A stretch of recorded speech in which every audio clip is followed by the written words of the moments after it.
की जो आउटकम जो मैटर डिस्कस हुआ उसके बारे में डिटेल्स तो मिली, लेकिन सबसे बड़ा सवाल अब यही है कि जैसे अजय जी ने कहा कि अभी प्राइसेस यहाँ से कैसे रहेंगे, इन्हीं स्तरों पर स्टेबल रहेंगे, इसके बारे में 10 से 15 दिन का समय लगेगा। लेकिन सवाल यहाँ पर यह है, जो सरकार ने भी पॉइंट रेज किया है वो ये कि ऑलरेडी लोअर ड्यूटीज पर जो माल आया है वो अवेलेबल रहेगा अगले 2 महीने, पौने 2 महीने के हिसाब से। लेकिन प्राइसेस इस एंटिसिपेशन में कि ड्यूटीज बढ़ेंगे, ऑलरेडी 20% के आसपास तो बढ़ चुके हैं, खबर आने से पहले भी और खबर आने के बाद भी। तो सवाल यहां से प्राइसेस बढ़ने के बजाय ये है कि जो ऑलरेडी एंटिसिपेशन में प्राइसेस बढ़े हैं, क्या वो कम होंगे? क्या कहेंगे आप?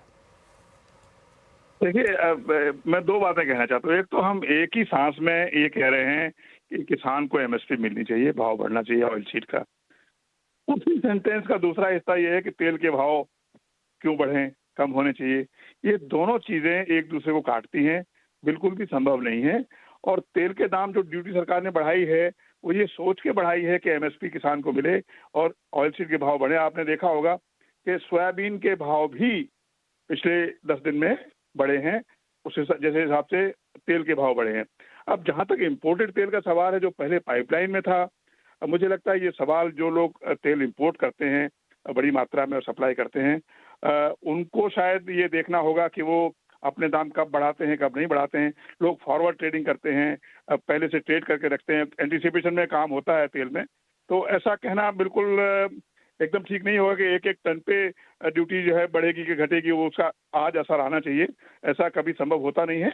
और मुझे नहीं लगता कि ट्रेड इस बात को चाहता है कि ड्यूटी बढ़ने पे एकदम उसका कोई मुनाफा बहुत ज्यादा कमाया जाए। ट्रेड भी देख के चलता है सब कुछ। जैसे अजय जी ने बोला कि ट्रेड के लोग जो है इंपोर्टर हैं या प्रोसेसर हैं, वो भी देख के काम करते हैं कि मार्केट किस दिशा में मूव हो रही है। सप्लाई का जहां तक सवाल है, मैं बिल्कुल अजय सहमत हूं कि बहुत अच्छी कंफर्टेबल सप्लाई है। और तेल के दाम अगर थोड़े बढ़े हैं तो मुझे ये समझ में कभी नहीं आ पाया कि उससे इतनी ज्यादा मुसीबत क्यों पैदा होती है। मैं आप ही से पूछना चाहता हूँ कि 15 किलो तेल एक आदमी खाता है, अगर 5 लोगों का घर है तो साल में 75 किलो तेल हुआ, साल में 75 किलो।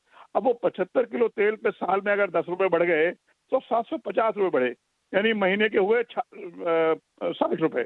60 रुपए या 70 रुपए महीने अगर किसी घर का खर्चा बढ़ता है तो क्या वो सचमुच बहुत ज्यादा है, या इतना उस पर इतना हो हल्ला होने की जरूरत है? हाँ, अगर दाम बिल्कुल ऐसे बढ़ जाए कि लोग मुनाफाखोरी करने लगे, डेफिनेटली। ये कह रहे हैं कि जो हाल ही में भाव बढ़ गए हैं वो वाजिब है? बिल्कुल बिल्कुल वाजिब है। इसमें क्या, इसमें कोई खराबी थोड़ी है। अब जब जब जब ऑयल सीड का भाव जब सोयाबीन का भाव बढ़ेगा तो तेल का दाम तो अपने आप बढ़ेगा ही बढ़ेगा। वो कैसे बच सकता है? अगर आपका रॉ मटेरियल ज्यादा में आएगा पैसे में तो लेकिन पाठक जी, लेकिन मुद्दा ये है ही नहीं। मुद्दा ये नहीं है कि आप भाव मत बढ़ाइए या फिर तेल के भाव ना बढ़े।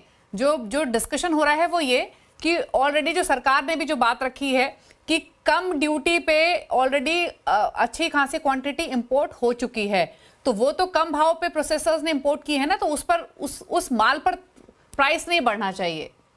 मैं सरकार से बिल्कुल सहमत हूं कि उस माल पे जो कम ड्यूटी पे आया है वो प्रोसेस जो इंपोर्टर्स हैं उनको शायद उसी भाव पे देना चाहिए जिस पे ड्यूटी का इफेक्ट उस पर नहीं आया हो। मैं इस मामले में सरकार से बिल्कुल एकदम सहमत हूं।